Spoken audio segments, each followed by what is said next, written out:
Welcome to Mr. Hutchings History, where the past comes alive. Let's dive into today's story. All right, so today we're really going to dig deep Okay. into the history that led up to the Civil Rights Movement. Okay. And I think, sometimes we jump into these monumental events Right. without really grasping how deeply rooted the issues were, Absolutely. So we've got a great source for this deep dive. Okay. An episode from the Mr. Hutchings History podcast. I like that guy. Oh, he's great. He really makes you think. Yeah. And what we're going to do is use this podcast as our guide Mm-hmm. to uncover not just the events themselves, but Right. really help you, our listener, form your own informed view on this really complex period in American history. I love that approach. Right. It's not just about memorizing facts. It's No. about understanding the why and the how. Absolutely. It's about the different perspectives and the context. Exactly. And speaking of different perspectives, Yeah. the podcast really makes you think about slavery's legacy. Oh, for sure. Right. It wasn't just about forced labor. It created this whole racial caste system It did. where Africans were seen as property. It's chilling when you think about it. It is. It's dehumanization. Property, not people. Yeah. Just a means to an end. And that mindset Mm. had these ripple effects. Huge ripple effects. For generations. Absolutely. It helps explain why achieving true equality Mm-hmm. has been such a struggle. A constant battle. So the podcast takes us through, Okay. the Civil War, the Emancipation Proclamation in 1863. Right. A pivotal moment. You'd think freedom would finally mean freedom. You would think. It was that simple. Not so fast. No. The podcast talks about things like black codes. Right. These laws designed to Specifically just like restrict the rights of newly freed African Americans. Yeah, it's like they were trying to find ways to maintain control. It's almost like slavery by another name.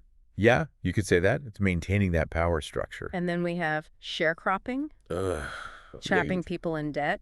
It's a cycle of poverty that's hard to escape. So it's this stark reminder For sure. that legal freedom Right. doesn't automatically translate to social or economic equality. It takes more than just changing laws. Absolutely. It's about changing mindsets. Exactly. And then we get to this period called Reconstruction. Oh. And, there were some glimmers of hope during this time. There were Right.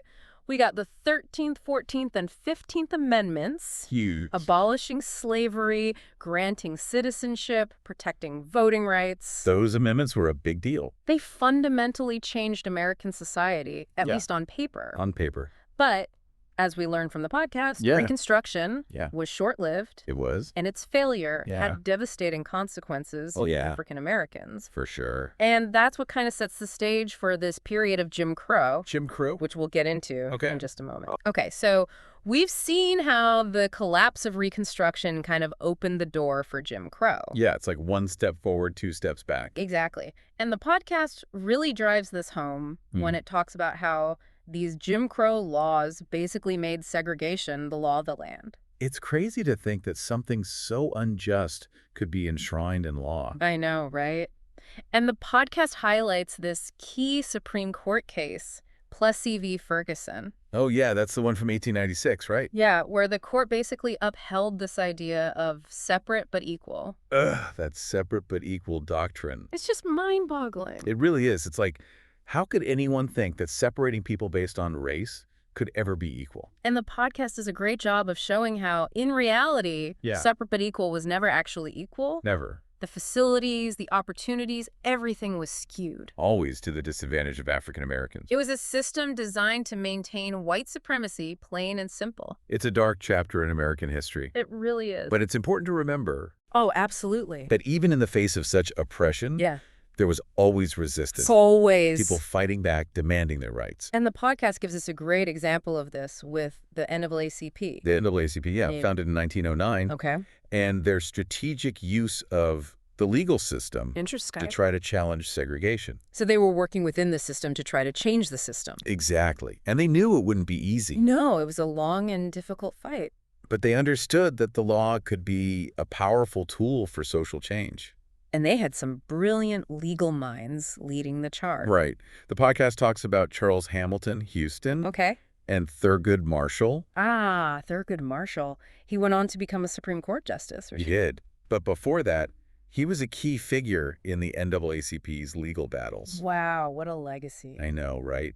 And you know what's interesting is Yeah. they really focused on education as a key battleground. Because education is so important. They understood that if they could challenge the inequalities in educational opportunities, that would have a ripple effect on so many other areas of life. That makes sense. Education is the foundation for so much. And their work was so meticulous, so strategic. Yeah, They were really laying the groundwork for later victories in the civil rights movement. that's amazing.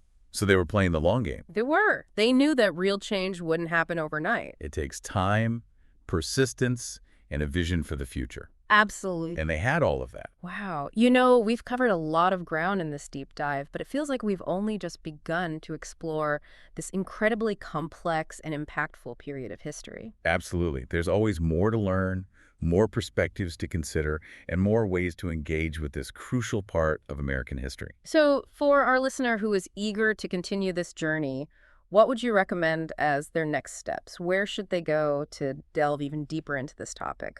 Well, I think a great starting point would be to dive into the works of those historians we mentioned earlier, like Eric Foner, Howard Zinn, Manning Marable, David Garrow. They offer such diverse perspectives, right? It's fascinating to see how different scholars interpret the same events, the same movements. Exactly. And by exploring those different interpretations, you gain a much richer, more nuanced understanding of this period. And of course, we can't forget about the power of primary sources. Oh, absolutely. Those firsthand accounts, those letters, speeches, diaries, they offer a direct connection to the past, a glimpse into the hearts and minds of those who lived through these turbulent times. I always tell people, if you really want to understand history, you have to read the words of the people who made it. It's like stepping back in time.